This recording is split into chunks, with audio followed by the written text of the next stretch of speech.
Hello everyone, my name is Joe D'Angelo from Materials Today, and I'd like to welcome you to our ninth and final Materials Today webinar of 2016, which is entitled In Situ TEM, the New Frontier for Liquid Chemistry. It's going to be presented by Sasho Sturm, who's a senior scientist at the Department of Nanostructured Materials at the Joseph Stefan Institute, Laila Mehdi, who's a postdoctoral scientist at Pacific Northwest National Laboratory, and Madeline Dukes, who's an application scientist at Protochips. And this webinar is sponsored by Protochips. So as you know, Materials Today strives to bring you educational presentations on some of the most exciting topics in materials science as part of our webinar series.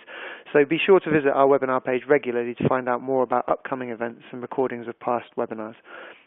But back to today, it's now my pleasure to introduce and welcome today's speakers. So Professor Sasho Sturm is a senior researcher at the Department for Nanostructured Materials at the Joseph Stefan Institute in Ljubljana, Slovenia, where his research focuses on the development and the implementation of advanced TEM techniques for materials research. Dr. Sturm has published over 50 scientific papers, one chapter in a book, 160 scientific conference contribution abstracts, 9 invited talks, and 2 patents, all in the field of advanced transmission electron microscopy. Laila Mehdi is a postdoctoral scientist at Pacific Northwest National Lab, focusing on the development of in situ liquid STEM and SEM holders for microfluidics, electrochemistry, and battery research applications. Dr. Mehdi received her PhD in analytical chemistry from Miami University in 2012 and has received numerous awards during her postdoctorate tenure, including the 2015 M&M Postdoctoral Research Award from the Microscopy Society of America and the 2015 Materials Research Society Postdoctoral Award.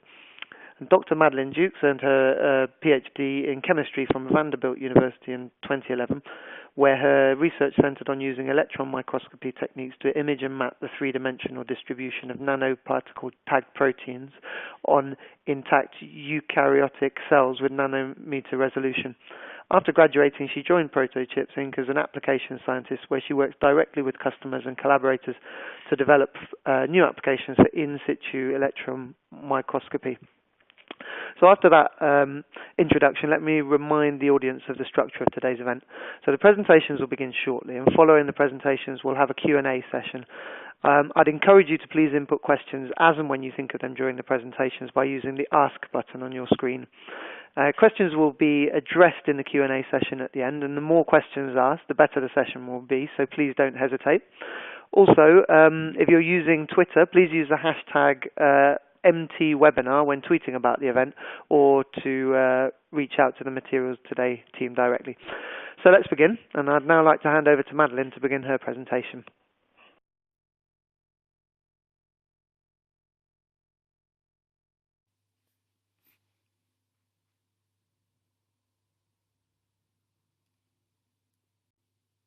Good afternoon.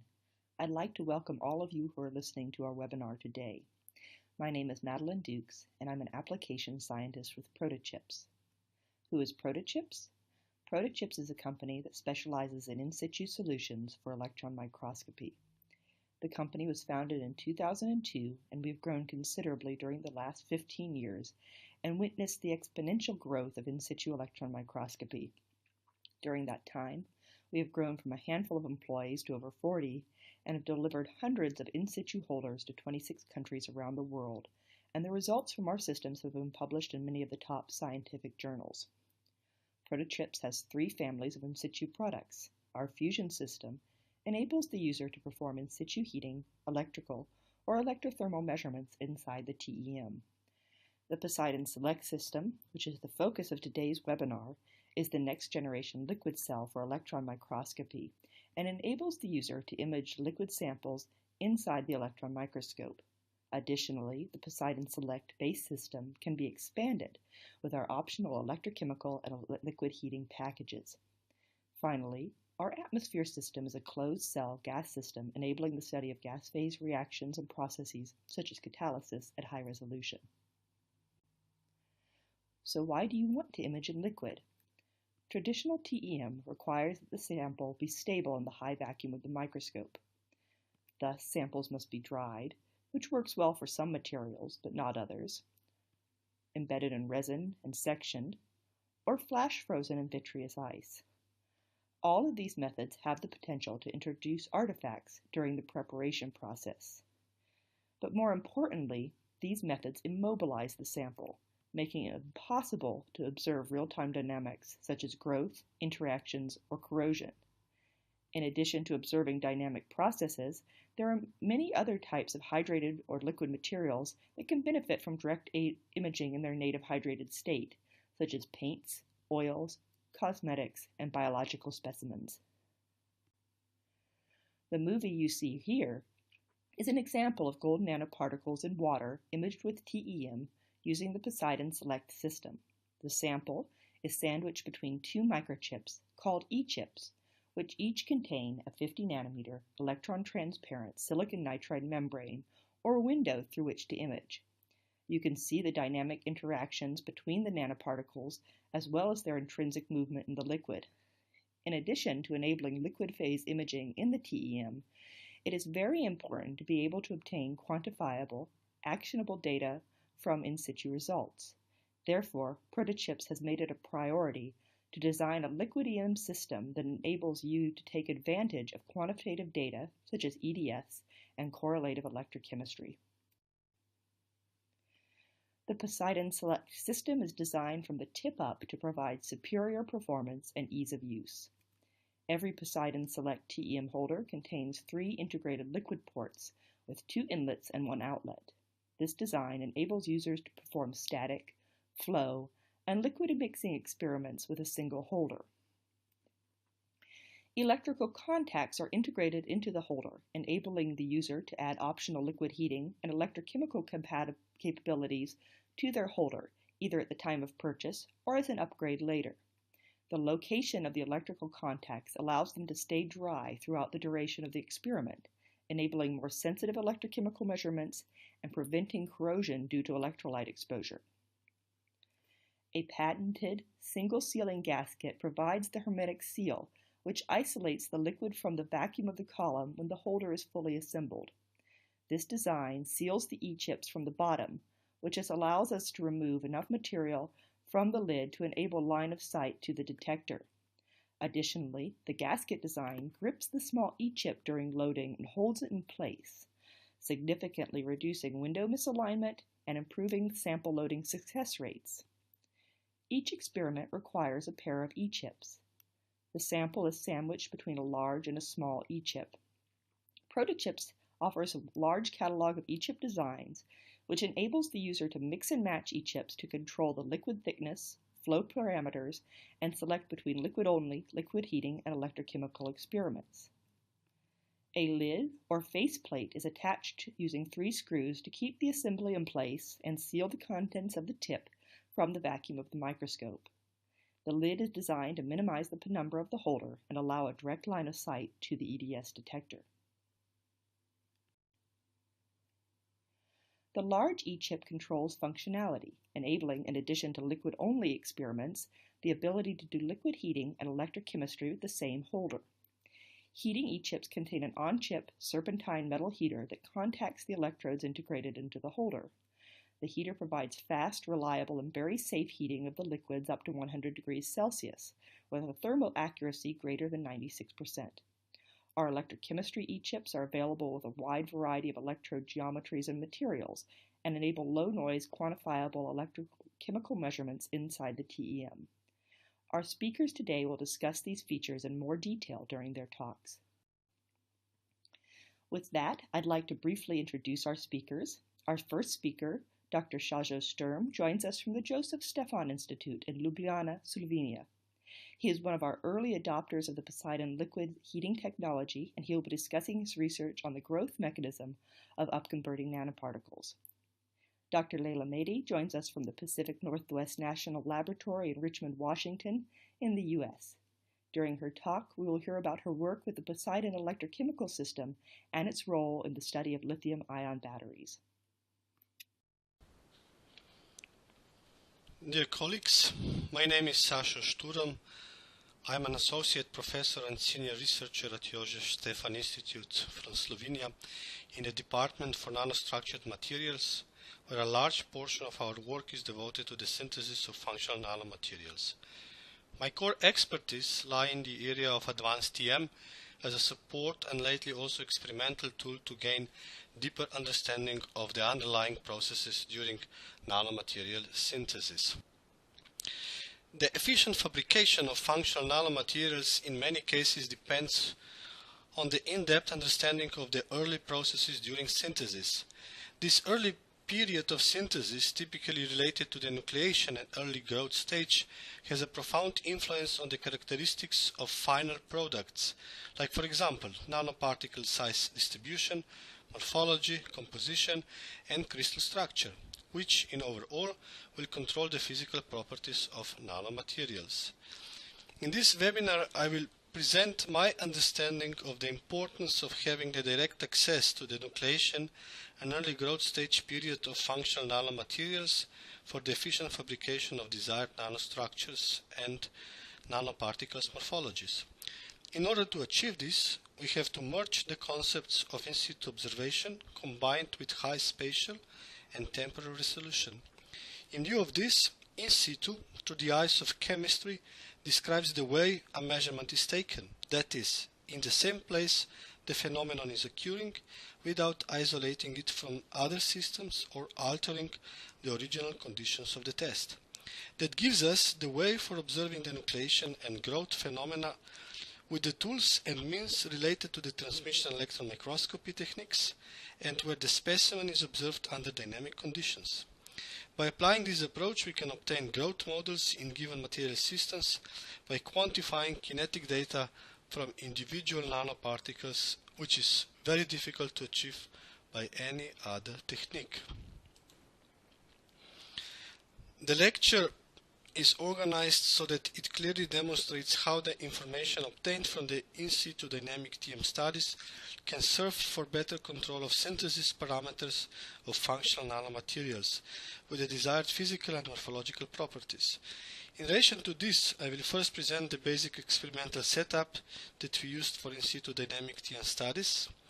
Then I will use the case of conventional electron-induced nucleation of gold nanoparticles from aqueous solutions to emphasize the general black box problem in nanoparticle synthesis. In the last section of my presentation, I will show the example of in situ studies in the area of heat-assisted precipitation of yttria-based precursors from aqueous solutions, which allow us to trace unusual morphology evolution otherwise very difficult to detect.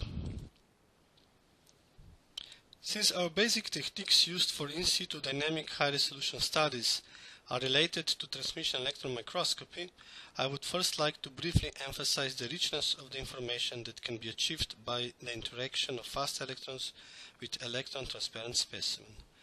When using conventional transmission electron microscopy mode, we can obtain the visual information about nanostructures at the nanoscale.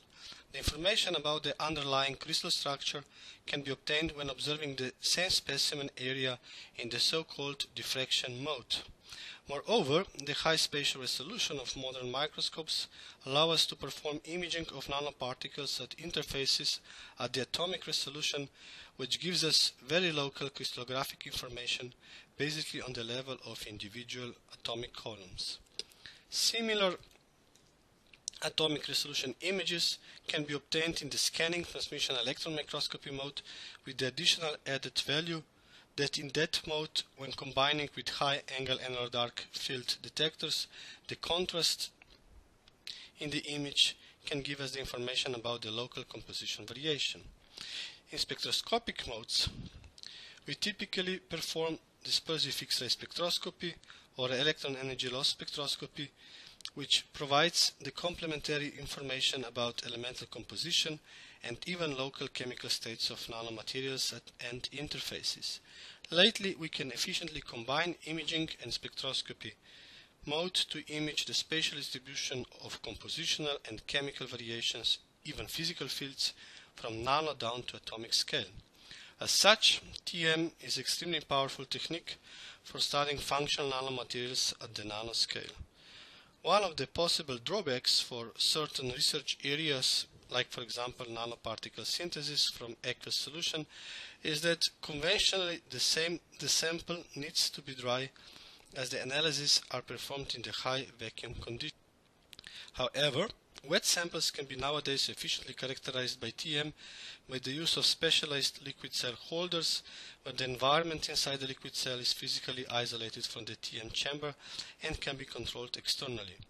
Consequently, the basic functionality of the TEM is not deteriorated, implying that imaging and spectroscopy can still be performed to extract the required information from wet samples. In the following section, I intend to address the so-called black box problem in nanoparticle synthesis. As a case study, we focused on hybrid nanomaterials that can be used for localized photothermal therapy in nanomedical applications. This was realized by photothermally responsive hybrid nanoparticles, where the core is composed of the amorphous silicon dioxide, the thin shell layer of gold on the surface of the hybrid particles mediates strong plasma-induced surface heat flux upon absorption of the near-infrared light. The efficiency of the photothermal response is directly related to the ability of controlled synthesis of the thin gold layer. As it can be seen from these pictures, the gold has a tendency to cluster and does not want to form a thin uniform layer. The fact that this is the intrinsic property of the given synthesis procedure can also be seen from the movie, where we can observe in situ the dynamics of nucleation and early growth of gold on silica sphere. In view of this, the typical black box problem in nanomaterial synthesis is that we have a clear knowledge about the input parameters and final products, whereas the insights of synthesis procedure are often difficult to access, although they are significant to understand the evolution of final products. In other words, our initial parameter space is empty. In order to increase the resolution inside the parameter space, we often select control points during the synthesis, like for example, extracting the sample at different synthesis times, etc. The underlying mechanism during synthesis are deduced by connecting these dots inside the parameter space. Needless to say, denser the control points, more clear understanding of the synthesis evolution can be extracted. One of the alternative ways that can serve as a black box solution in nanoparticle synthesis can be in situ dynamic imaging and spectroscopy by the use of liquid TEM technique, combined with the ability of the system to mimic the real lab synthesis parameters, like for example mixing of fluids or heating the sample.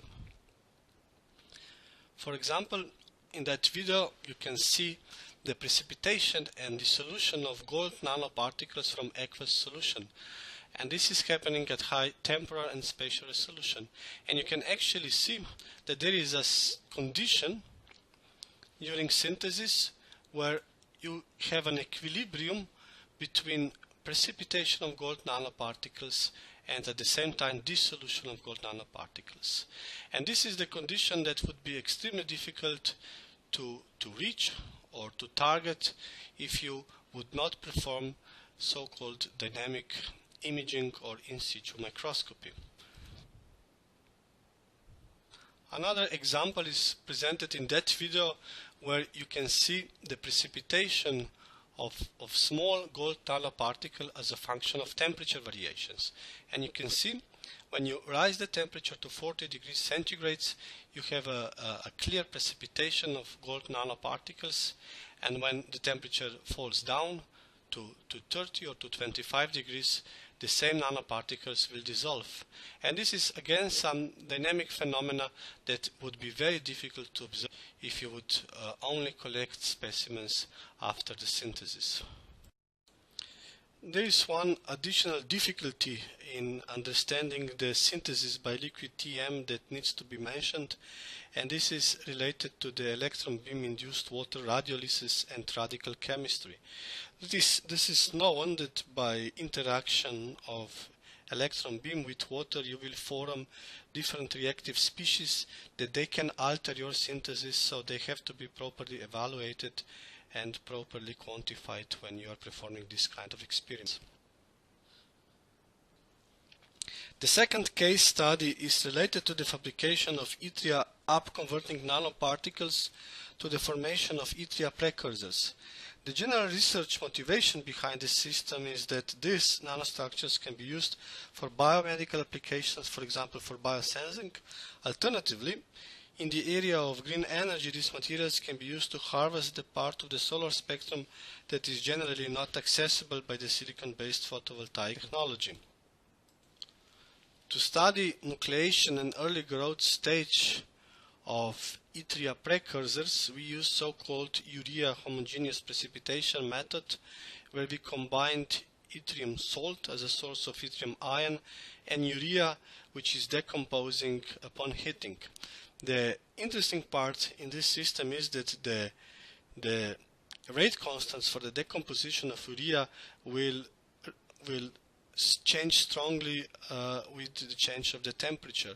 So simply by changing the temperature, controlling the temperature inside the liquid TEM, we can actually control the precipitation of yttria precursors.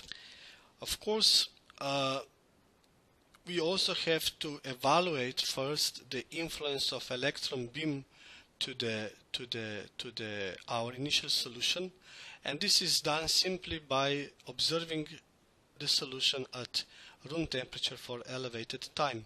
And here you can see that yes, you can clearly see that there are particles inside and that they are freely floating in the liquid, but there was no significant nucleation processes occurring, which implies that for these synthesis conditions the influence of the electron beam is negligible.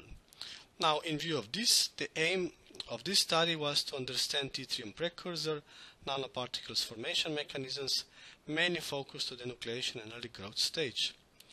And at the same time, like I already mentioned, is also to get a first access to the effect of electron beam to the possible synthesis products.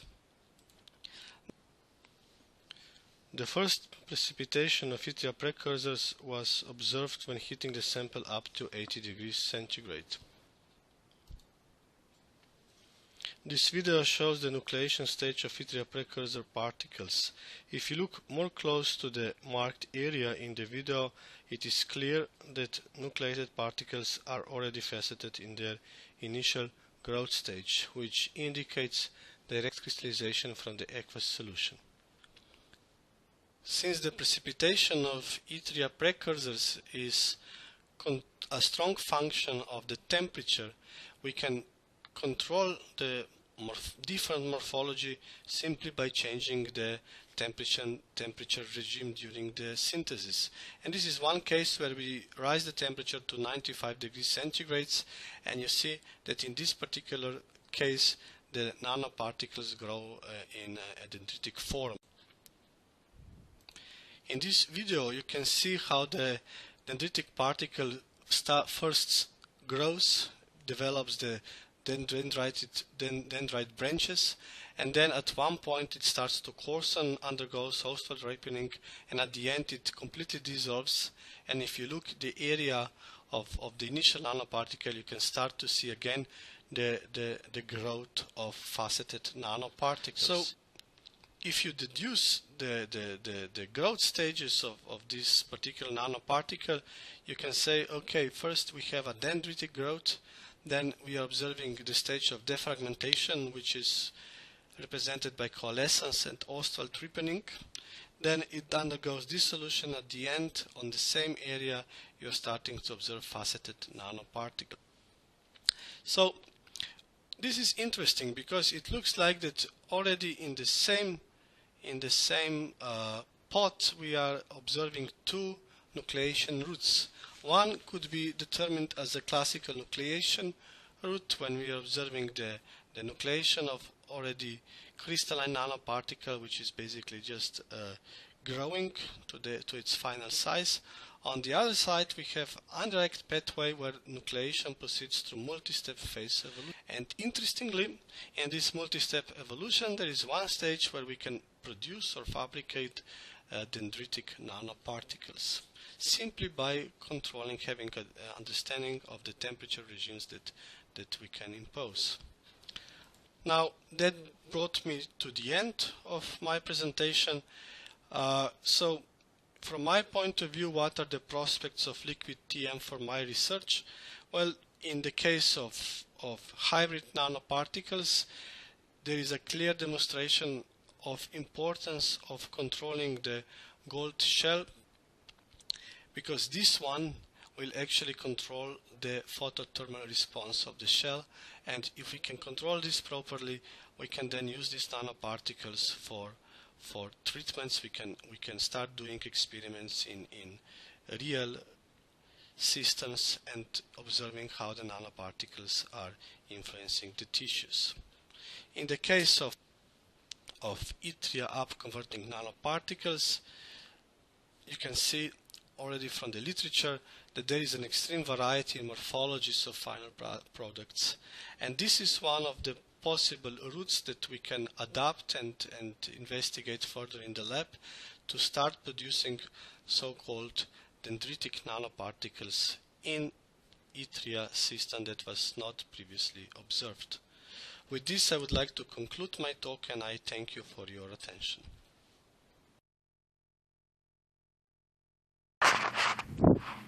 Good morning, and perhaps good afternoon in certain parts of the world. My name is Laila Mehdi, and I am a postdoc at Pacific Northwest National Laboratory working on energy storage research. The work that I'm going to talk about today is understanding the effect of additives in lithium-ion batteries by operando electrochemical stain.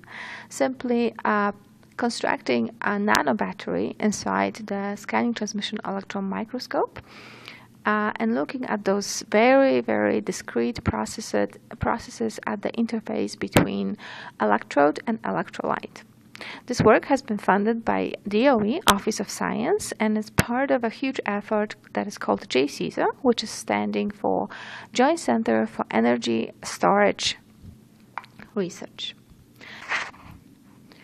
One of the main focus of JCESA is to develop new battery technologies that will allow us to replace existing lithium-ion battery. In lithium-ion battery, lithium-ion is cycled between anode and a cathode, storing and releasing energy. During this process, the components that make up the battery, which is anode, cathode, and electrolyte, undergo various chemical and structural changes, which decrease the lifetime of the battery. In our work, we focus on replacing the lithium ion with di- or trivalent ions, such as magnesium, calcium, or aluminum, in order to double or triple the capacity. We also have put great effort to replace intercalation with higher energy chemical reactions, for example, in lithium-sulfur battery. Additionally, we also replace salt electrolyte with liquid solutions or suspension to lower the cost and obtain higher capacity and greater flexibility. There is one thing that connects all of those systems, which is the necessity to understand the fundamental processes that are taking place between the electrode and electrolyte. In other words, between cathode and electrolyte and anode and electrolyte. This space can be explored more in depth by application of the operando TEM, an implementation of in situ electrochemical experiments.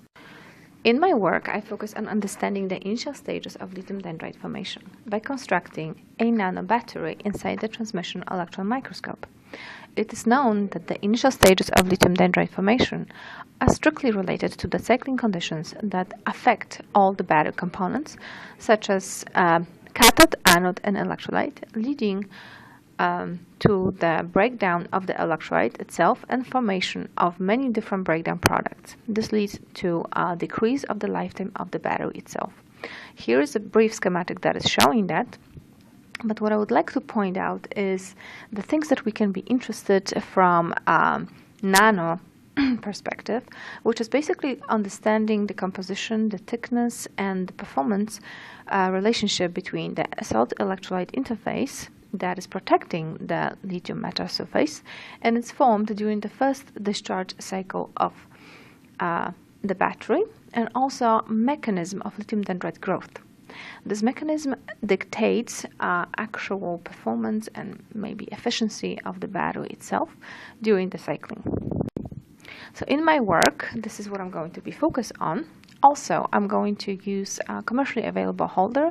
There are many holders out there, but I would like to point out what's important is to understand the distribution of the electric field along the electrode surface. Here we have a 3-electrode cell, which is constructed from reference electrode, working electrode, and counter electrode. We have mapped and we have simulated the electric field distribution between working electron and a counter electrode, and we observe the presence of the hotspots, which are both at working electrode and a counter electrode. They are indicated in red, and those are the actual places that you would like to focus when you do your electrochemistry experiment. Those are the places where you're initially supposed to see first nucleation stages of the lithium dendrite.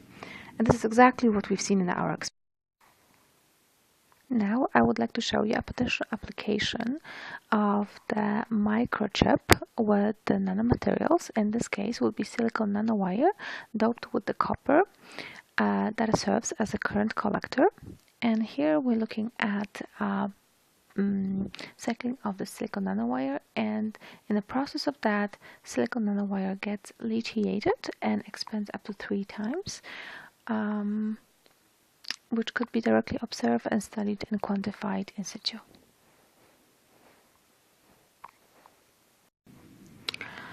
So, because we are interested in understanding and presence of lithium dendrite, it is also important to look at the methods how we can actually identify lithium dendrite itself. So, we're using a scanning transmission electron microscope in a STEM mode. And we're using, in this case, dark field detector.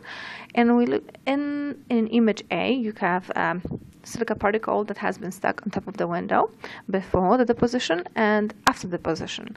As you can see, in figure A, particle appears bright in a dark contrast around it. And after the deposition, particle didn't change the contrast, but the background did. What happens is that the lithium nanoparticles that you're forming are having lower density than the electrolyte itself. In a table G, you can clearly show, it's clearly shown that the lithium itself has the lowest density as compared to the electrolyte that we've used. So what we actually effectively have is a contrast reversal.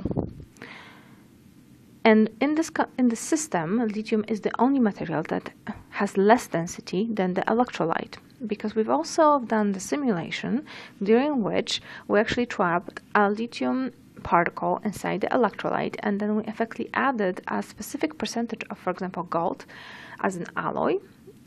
And we can see the contrast reversal only in the case when the only pure lithium metal is formed. So, for example, if you're using gold electrode and you're exhibiting formation of lithium gold alloy during lithiation, you will not see the contrast reversal. So in that case, you have to change the actual substrate for depositing lithium metal. So let's look at some electrode deposition of lithium dendrite at the electrode surface. Here we're using 2 different detectors, a bright field on the left side and a dark field on the right hand side. We also synchronize electrochemistry for you to better understand this process. As you can see, there is a deposition of lithium dendrite at the electrode surface and stripping. After the stripping of the lithium dendrite, we still have some amount of lithium left at the electrode surface.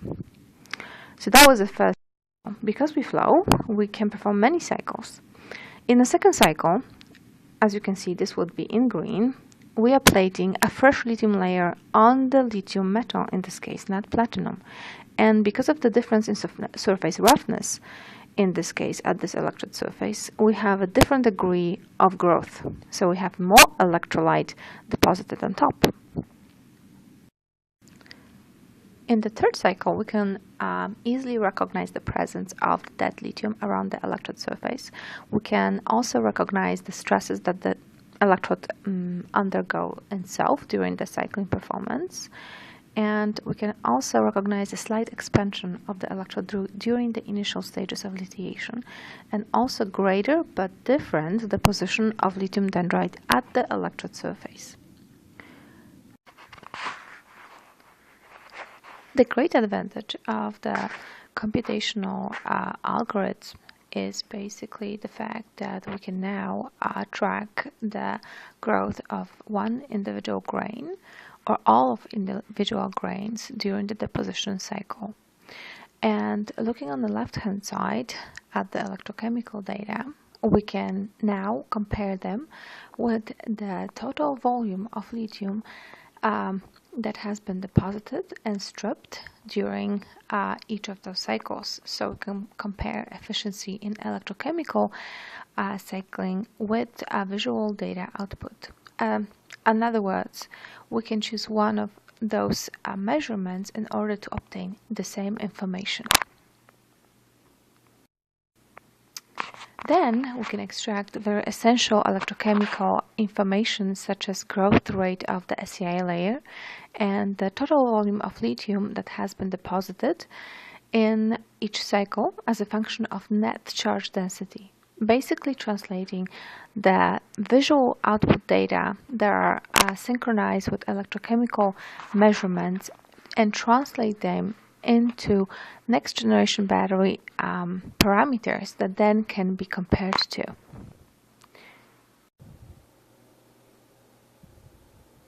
Next, in order to understand the differences in lithium dendrite growth in the presence of the additive, we modified the electrolyte by increasing the amount of water to 50 ppm as compared to the dry electrolyte that contains only 10 ppm of water.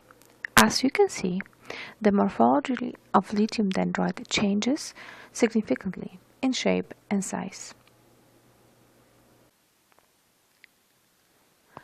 This significant difference can be also seen in electrochemical data from cyclic voltammetry, that is shown in figure A on the left-hand side.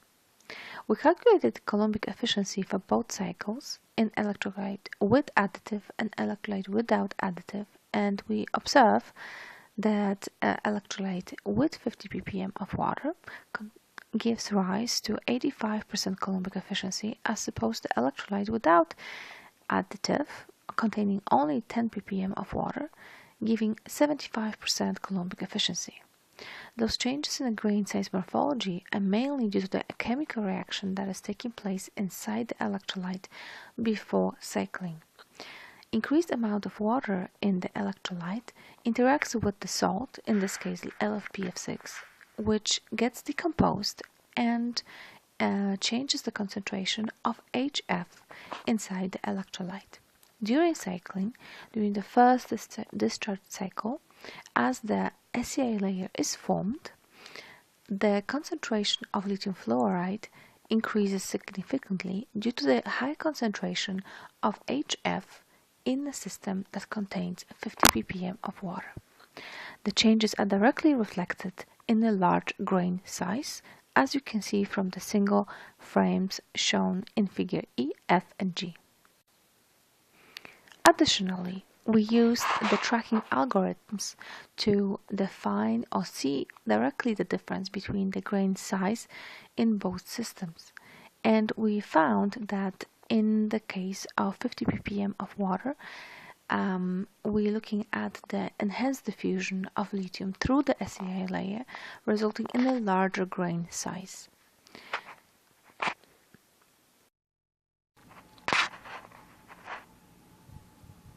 In order to understand the difference in lithium-ion diffusion across the SEI layer, in these two electrolyte systems, we looked at closely at the deposition of lithium dendrite under the same galvanostatic conditions of 4 mA per centimeter square. As you can see, the electrolyte with 50 ppm of water shows a larger and faster grain growth due to the increased diffusion across the SEA layer itself, as compared to the electrolyte with 10 ppm of water.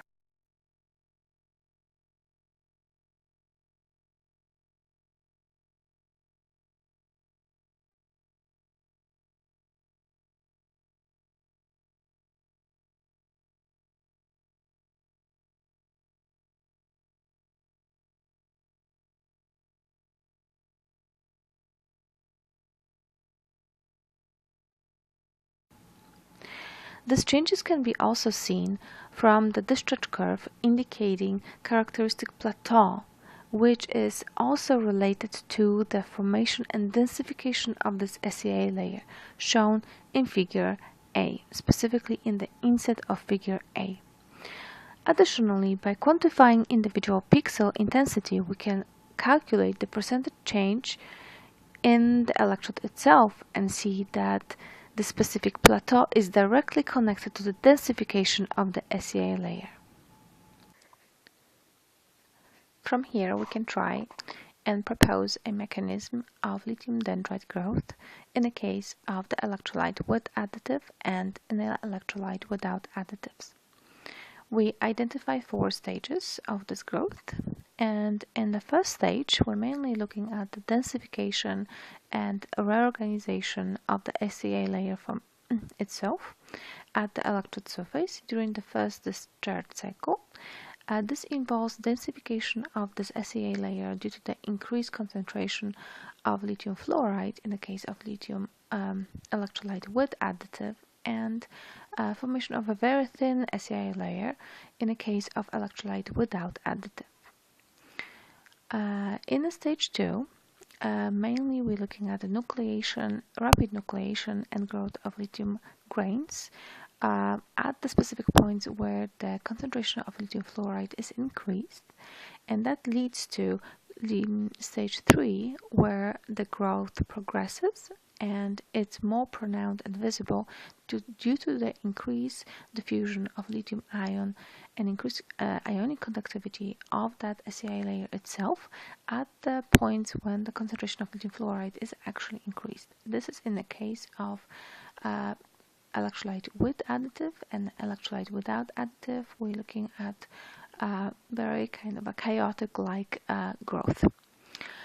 Stage 4 is the most visible for us as well for the in situ experiment, and actually shows us more advanced growth of uniformly sized columnar grains with electrolyte with additive, and this kind of a mossy chaotic deposit of lithium dendrite in the case of electrolyte without additive, which usually causes a shortage of the battery and explosion.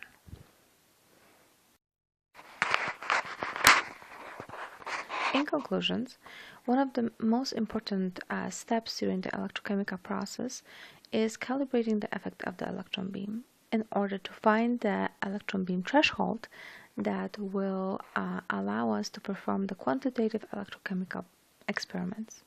The presence of lithium nanoparticles, lithium dendrite, can be now easily recognized and quantified along with the electrochemical cycling. Subtle changes in electrolyte composition can change and affect the grain morphology. This can be due to the intentional or non-intentional changes, such as not carefully prepared experiment. Addition of the contaminants into the system will change the morphology of the lithium dendrite that we observe. And we now can have ability to study different battery technologies, and we are really just limited by our imagination of how to modify the system in order to be as close as possible to the bulk experiments. So in the end, I would like to also acknowledge all of my collaborators, and I would like to answer any questions. Thank you. Thank you, Dr. Sturm and Dr. Mehdi, for sharing your research with our listeners. You presented some wonderful examples today of truly groundbreaking research. Of course, these are just 2 of the projects that our users are currently working on with our Poseidon system. With over 100 Poseidon systems worldwide, our users are studying a wide breadth of samples and have cumulatively published more than 50 peer-reviewed Poseidon-based papers. Our customers are constantly pushing the boundaries of what's possible in the TEM, and we're proud to enable this high-impact research, and we enjoy working very closely with scientists to develop new tools and techniques for liquid cell microscopy. Today's talks represent the tip of the iceberg for Poseidon liquid cell applications. Poseidon capabilities make it uniquely qualified to advance into new frontiers, not only in battery and functional materials research, but it's also making impacts in the fields of biology, biomineralization, drug research, nanoparticle interactions and growth, degradation, corrosion, consumer products, and fuel cell research, among many, many others. Poseidon has already changed the way scientists use in situ microscopy for their research, and it will continue changing the field, so come, join us. To find out more, you can visit us at our website, www.protochips.com. Thank you again for taking the time today to hear more about our products and the great research that our users are doing.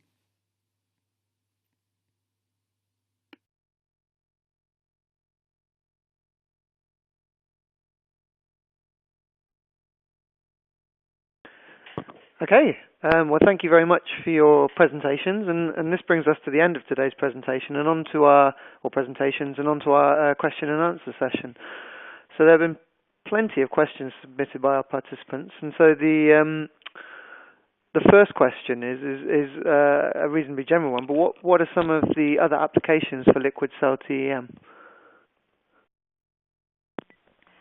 Hello, this is Madeline Dukes. So there are many different types of applications that work very well with Poseidon. We have users doing things like looking at virus, looking at nanoparticle cellular interactions. Of course, we've just seen some very nice examples of nanoparticle growth, but certainly growth dynamics are a very big area.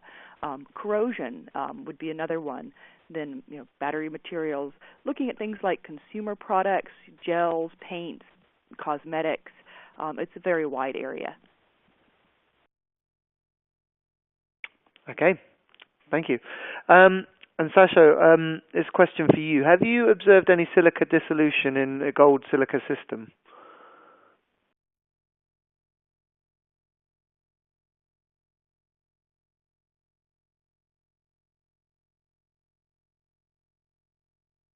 I think we can move on from that question while Sasha gets his line in order, but we'll move on to the next question and come back to that one. So the next question is, what happens if the tubing gets clogged? So our Poseidon Select system has user replaceable tubing. So we have a patented method, a patented pending method in which we have a tube and a tube design in which a capillary tubing for liquid is threaded into the holder. This allows the user to replace the tubing very quickly and very safely without breaking vacuum to the holder or having to disassemble the tip. Hello, Joe. I'm online if you need me to answer some questions. Okay, well, maybe we can go back to the original question. So have you observed any silica dissolution in the gold silica system? Not really, actually. It was basically just the precipitation of gold onto silica nanoparticles. Okay, all right, thank you. And I think this one's back to Madeline. Could you explain how the e-chips makes Poseidon more customizable? So there's a large number of variations in e-chips that we offer. Protochips designs all of our chips ourselves. We fabricate our chips. You can select chips that have different window sizes, different liquid spacing thicknesses, and different electrode geometries, different electrode materials. And so you can mix and match these to get different chamber volumes, different electrode configurations, and as well as different liquid flow paths. So you can adjust the liquid imaging chamber based on what's going to give you the best resolution for your sample. Okay, thank you. And is the system safe? Yes. So our products have been fully tested by Joel, FEI, and Hitachi. They've been found to be very safe. We've developed a number of best practices that you follow during the sample preparation process and before the holder goes into the microscope to make sure that there's never any damage to the TEM itself. Okay, and is it possible to do EDS with this holder? Yes. So our holders have direct line of sight to the EDS detector for all of our holder types. And we've done that, again, by the use of our single sealing gasket, which seals the chips underneath. This allows us to have a very minimal amount of material in the lid and really minimize the penumbra of the holder so that you can get a direct line of sight to an EDS detector. Okay, thanks, Madeline. I think this next one's for Layla. There's a question from an attendee wondering how you place the lithium and how you controlled the thickness of the lithium. So in this case, we actually, there are two experiments. So the silicon nanowire was performed with different type of holder, and we manually actually inserted the lithium into the contact, electrochemical contact.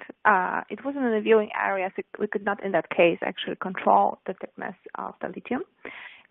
When it comes to deposition of the lithium,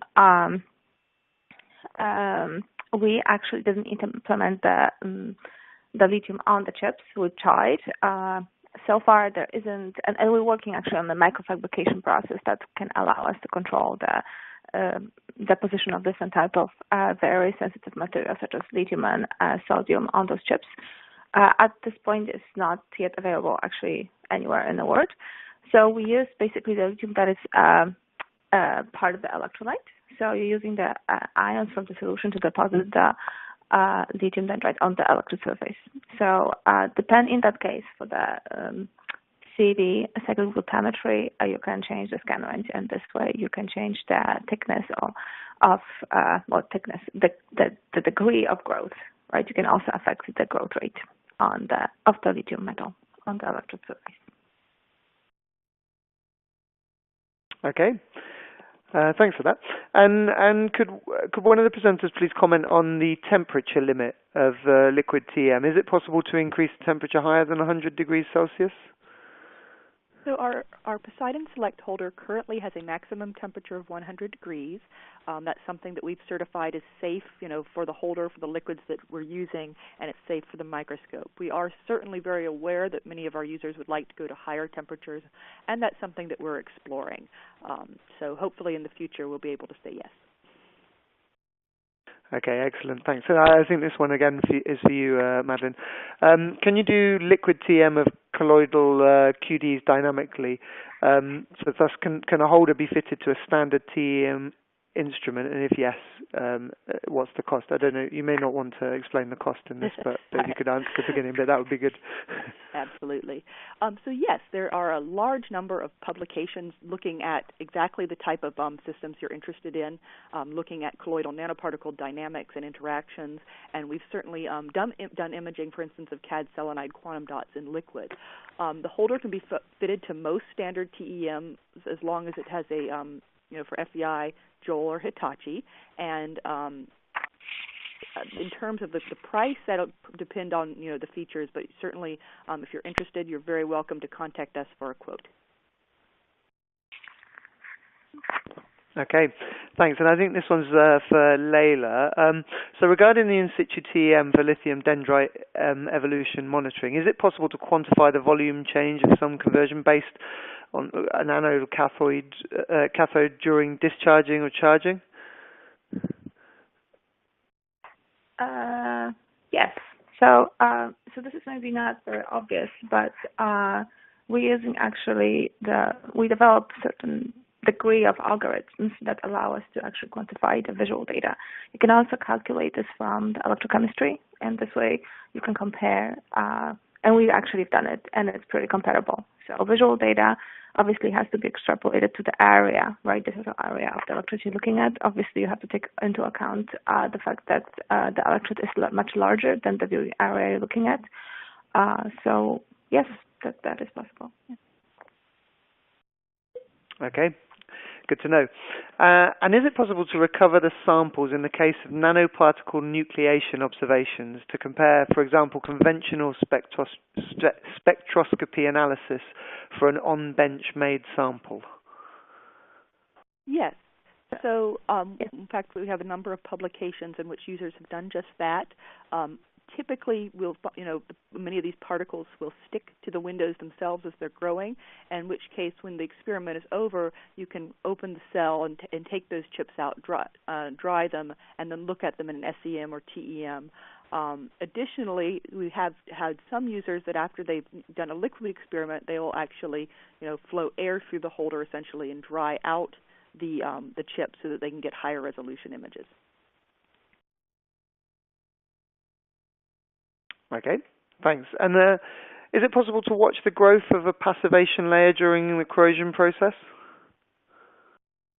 I believe so. I'm not entirely familiar with corrosion research itself, but we do have users who are looking at corrosion processes, and they're doing EDS and looking at the oxide layers that form. Okay, thanks. And is it possible to track the rotational or the wobble of nanoparticles in silicon nitride Windows liquid cell? In principle, yes. It will depend somewhat on the shape of the particles. This has been done reliably with things like nanorods. You'd have a very difficult time, I think, tracking the rotation of a spherical nanoparticle. But yes, this is something that people are looking at. I think it's also helpful to use advanced computing, basically, to look at the actual dynamic of the particle, and it definitely gives you more insight of the time and rotation kind of degree. Mm-hmm. Okay, thanks. And is there any evidence of enhanced beam effects at the interface? Is this for electrochemistry? If it's so, then we've done many different experiments, and this is definitely related to the thickness effect of the liquid cell. For us, we don't have any beam effect for our experiments. I guess when you see the bubbles or you see the deposition through the window caused by the beam, this is how you can see the beam effect. We don't see that. I think to speak to what Leila just said, one thing that's very important for all in situ work in liquid is being able to, quantify what your beam effects are. There's, going to be a threshold dose at which you're going to see beam effects, and it's very important for each sample to determine experimentally where that threshold dose is and work below that dose for your sample. Right. So I would like to add that because that's like a separate topic, let alone this is the first step you should be actually looking at before you start any experiment, and actually do that for the accumulative time. So, for example, if your experiment was successful and it worked for example, 1 hour, if you see the beam effect, you actually should reiterate and you should try it again and lower down the dose. So any bubble formation, any damage or deposition that is caused by the beam, which you do not want to see. So that has to be adjusted. Okay, thanks. We have a question about the Y203 formation during heating. So could you comment on the electron beam damage? Would it be possible that the formation of dendrite first and then the disappearance later was caused by beam damage? Well, there is certainly a possibility that you have an interaction with electron beam and the sample. So in principle, I would here talk more about the equilibrium concentration of radiolytic species, which can be extremely reactive, and they can change your reaction. So they can basically participate in your reaction. So that's a possibility. The fact that we try exposing the solution at the lower temperature and did not observe any precipitation, any reactions going on, gives us the at least belief that there is not a significant influence in that particular system. Okay, thanks, Sasha. And I think we've got time for one more question. This one's for Leila. Can you control the discharging rate to check the effect of dendrite growth of lithium? Yes. Yeah. Well, you can just basically have a high discharge or low discharge. So basically, depending on the and I've done it. Yeah, we've done this. One of the publications they were cited. You can definitely look it up. So yes. Electrochemistry can control the visual output. Yeah. Okay. Excellent. Thanks. So everyone, I'm afraid that's all the time we've got for questions. So I'd like to thank everyone for their participation and for submitting some excellent questions. Now, there are a lot of questions that we haven't been able to answer today due to the time constraints, but these will all be passed on to our speakers, who will try and contact you later with an answer. So I'd like to take this opportunity to thank Sasha Sturm, Leila Mehdi and Madeleine Dukes for their excellent presentations and for answering some of your questions today. I'd also like to thank all of the attendees of today's webinar, and I hope you've all enjoyed the presentations as much as we have here. So please don't forget that there will be a recording of this webinar that will also be available online very shortly. So that just leaves me with just enough time to say thank you all once again. Have a great day, and hopefully speak to you all in the new year.